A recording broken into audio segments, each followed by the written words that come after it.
शरीर के हैं, 14 फाटक है। जिसे महाराजा बलि के आप देखेंगे कि महाराजा बलि के 14 शीश महल में 14 दरवाजे थे। हमारा यह हृदय ही शीश महल होता है जब भगवान की भक्ति होती है। और 10 इंद्रिय चतुष्ट अंतःकरण ही यह 14 दरवाजे हैं उसके। इन्हीं 14 दरवाजों में भगवान को पहरा लग जाए तभी ये इंद्रियों से संयम हम साध पाएंगे, अन्यथा नहीं साध पाएंगे। इसलिए इंद्रियों के सभी दरवाजों में संयम हमको साधना है। सभी अपना अपना भोग चाहते हैं। तो इस पर स्वाम कृत्वा बहिर्वाह्यान चक्षुश्चैवांतरे भ्रुवः प्राणापान समायुक्तो नासाभ्यंतरचारिणो। प्राण और अपान जिसे चंद्रनाड़ी, सूर्यनाड़ी, इंगला, पिंगला कहा जाता है। जो श्वास आती है उसको हम नाम से ढालें। ओम कहते हैं ओम, राम कहते हैं राम, आई तो रा, गई तो माँ। श्वास प्रश्वास के यजन में हमारा यह ढल जाए, प्राण और अपान दोनों नाम से चलने लगे। बाहर के कोई संकल्प अंदर ना आने पाए, विवेक का पहरा लगा रहे। और अंदर के कोई संकल्प विकल्प बाहर ना आने पाए, दोनों में स्थगित हो जाए। इसी का नाम है प्राणायाम। प्राणों के आयाम व्यायाम में संयम का साधना। तो इस प्रकार यह प्राणायाम कहलाता है।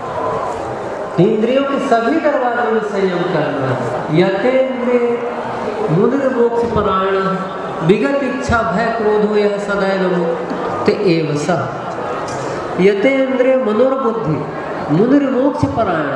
इस प्रकार से जो इंद्रियों से अतीत हो गए हैं, मन और बुद्धि जिनके संयमित हो गए हैं, मुनिर्मोक्ष परायण, वह निश्चित ही ऐसा मुनि मोक्ष के परायण, मोक्ष के योग्य होता है, उस स्तर तक पहुंच जाता है। इसलिए संयम साधक के लिए नितांत आवश्यक होता है। भगवान श्री कृष्ण कहते हैं कि अर्जुन, यदक्षरम वेद विदो वदन्ति विशन्ति यद्दत्तयो वीतरागाः यदक्षन्ते ब्रह्मचर्यं चरन्ति तत्ते पदं संग्रहेणं प्रवक्ष्ये। यदक्षरम वेद विदो वदन्ति, वेद जिसे अक्षर अविनाशी परम तत्व परमात्मा कहते हैं। विशन्ति यद्दत्तयो वीतरागाः, वैराग्य को धारण करने वाले, जिसमें साधक जिस प्रभु की प्राप्ति के लिए यत्न करते हैं उसमें प्रवेश करते हैं। यदेक्षन्ते ब्रह्मचर्यो चरन्ति, ब्रह्मचर्य व्रत को धारण करके साधक इसी पद को पाने के लिए जो उसमें प्रवेश करते हैं, इच्छा करते हैं, तत्ते पदम संग्रहेणं प्रवक्ष्ये, उस पद को मैं संग्रहेण मतलब थोड़े में, थोड़े से शब्दों में मैं कह रहा हूँ। और यही सबके लिए नितांत आवश्यक है कि थोड़े शब्दों में भगवान ने क्या कहा। भगवान श्री कृष्ण बताते हैं कि सर्वद्वाराणि संयम्य मनोहृदय निरुध्य च मूर्धन्य ध्यायात्मनः प्राणास्थितं योग धारणम्। सर्वद्वाराणि संयम्य, इंद्रियों के सभी दरवाजों में संयम का ताला लगा। मनोहृदय निरुध्य च, मन को अंतःकरण कहते हैं। अंतःकरण हमारा निरोध हो सभी चीजों में, संयम बना हुए इसलिए।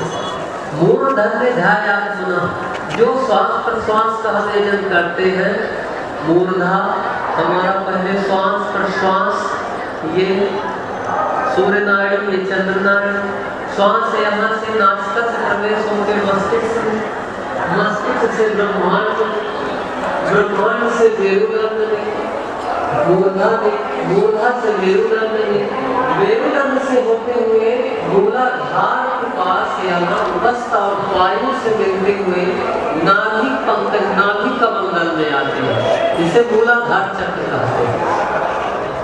तो हमारे जो श्वास प्रश्वास के यजन है, उस श्वास प्रश्वास के यजन में जो श्वास मूलाधार में आए, यहाँ से पुनः नासिका के द्वारा बाहर जाती है।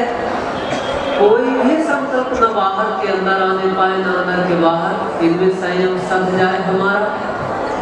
प्राणासक्तम योग धारणा, योग को धारण करके, योग मतलब साधना, भगवान से मिलना।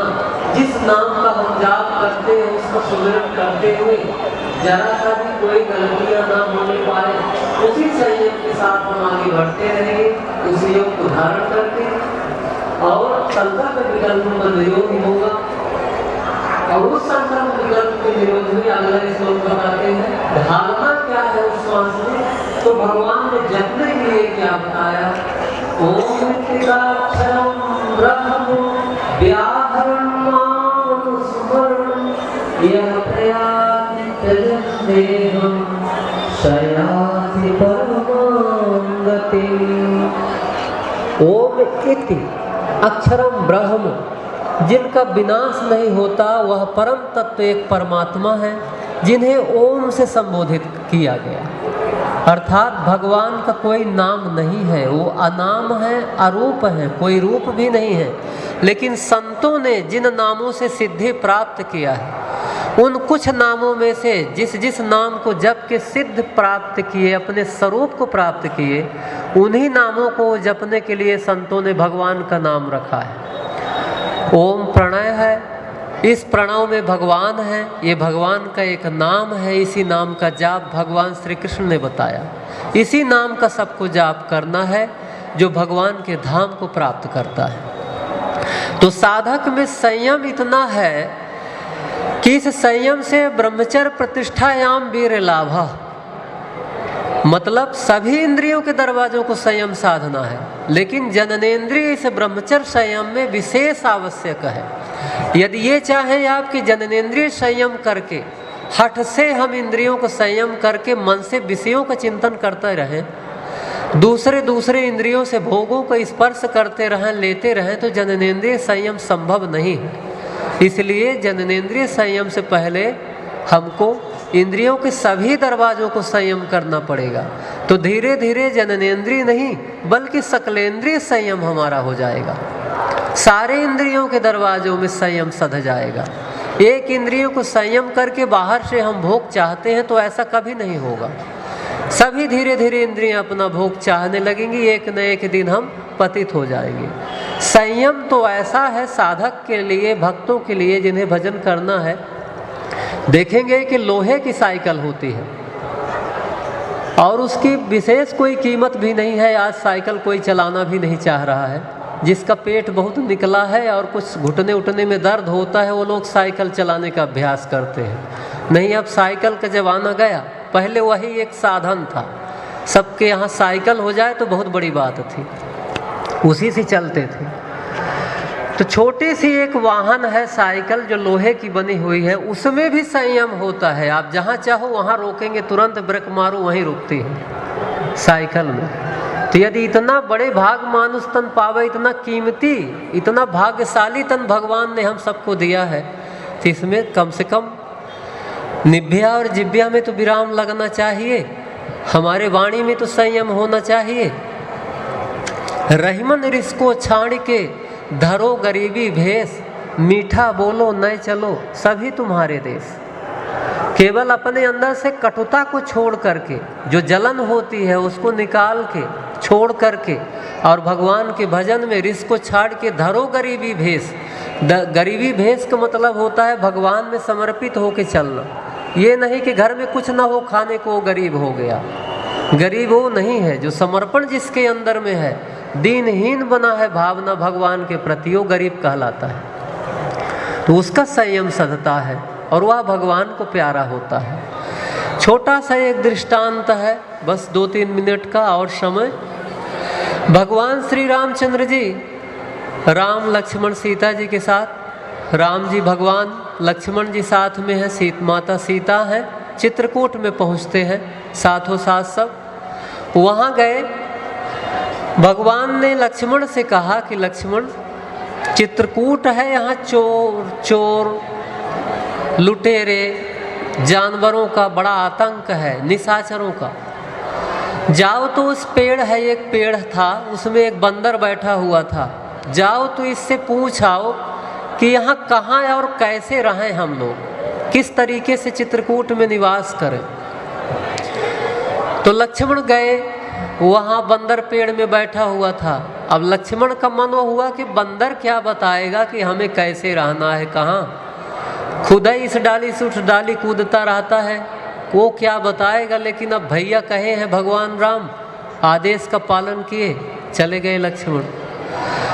जा कर के कहते हैं भैया श्री राम ने मुझे भेजा है, कैसे रहें हम लोग यहाँ चित्रकूट में, आप बता दीजिए। तो बंदर एक हाथ से अपनी इंद्रिय पकड़ लिया और एक हाथ से अपनी जीभ पकड़ लिया और लगा लक्ष्मण जी की ओर देख करके नाचने लगा और चिढ़ाने लगा। जैसे लक्ष्मण जी कहे भैया राम ने ही भेजा है इसलिए छोड़ दिया, नहीं अभी एक बाण मारूंगा पेड़ से नीचे टपक पड़ेगा, हमें चिढ़ा रहा है। और वापिस लौट आए।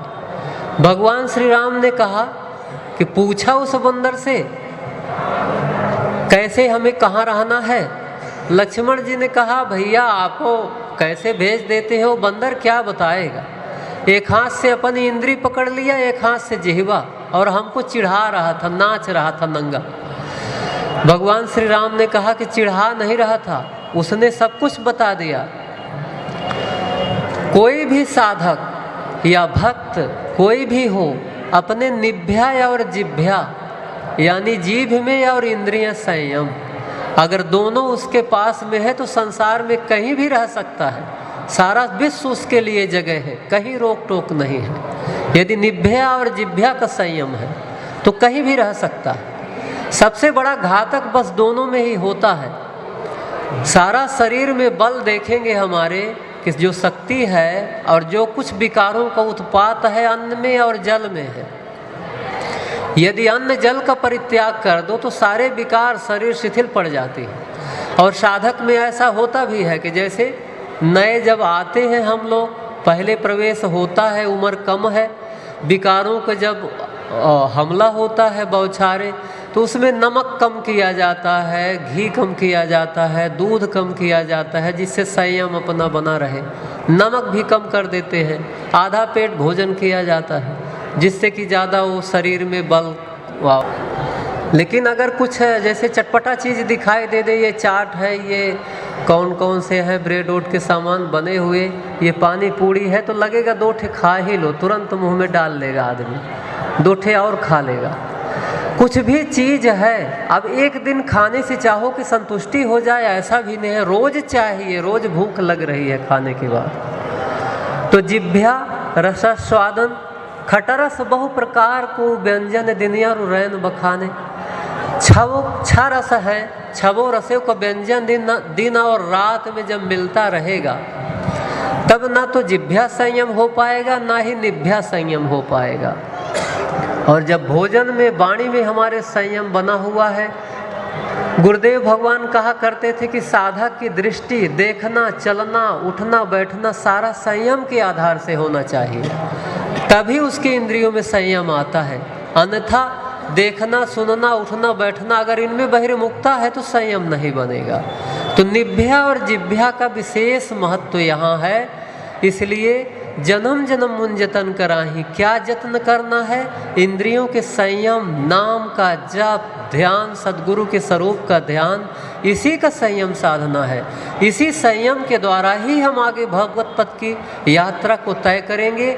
और जब तक ये संयम नहीं हुआ तो आगे हमारी साधना नहीं बढ़ पाएगी। चाहे हमको आए भले ही गिनाएं कि 40 वर्ष हो गया या 30 वर्ष हो गया या 10 वर्ष हो गया, हमारी साधना नहीं बढ़ती, कुंठित हो जाती है। समर्पण और विनय प्रार्थना यदि हमारे पास है और हमारे इंद्रियों में संयम है तो भगवान स्वाभाविक ही हमको आगे बढ़ाते रहेंगे। चाहे हम घर में रहें, गृहस्थ कहलाएं, या वन में रहें, विरक्त कहलाएं। इसलिए एक नाम का जाप, निभ्या और जिभ्या का संयम, माताएं, पुरुष, बहनें, साधक जितने हैं सबको नितांत आवश्यक है। सबको एक साथ सफलता नहीं मिलती, धीरे धीरे इसका अभ्यास किया जाता है। सबको ही धीरे धीरे अभ्यास करें, फिर बाद में भगवान ही इसका मदद करने लगते हैं, तभी ये संयम हो पाता है। गुरुदेव भगवान की मदद, भगवान की सीधे कृपा से ही साधक बचता है। उनका बस विनय प्रार्थना के साथ, हृदय से प्रेम के साथ चिंतन करता रहे, प्रार्थना करता रहे, हम सब करते रहे तो सफलता मिलती है। इसलिए एक नाम का सबका जाप करना है। अभी और सत्संग होना है, आप सब बैठे रहें, ऐसे ही सुनना है। काफ़ी संत आए हुए हैं। प्रयागराज के यह उत्सव है महाकुंभ का। तरह तरह के प्रश्न सब मिल रहे हैं, इसका आनंद लीजिए। भगवान का सुमिरन का, प्रयाग का दर्शन स्नान लाभ सब करिए। बोलिए श्री सतगुरुदेव भगवान की जय। ओम श्री सतगुरुदेव भगवान की जय।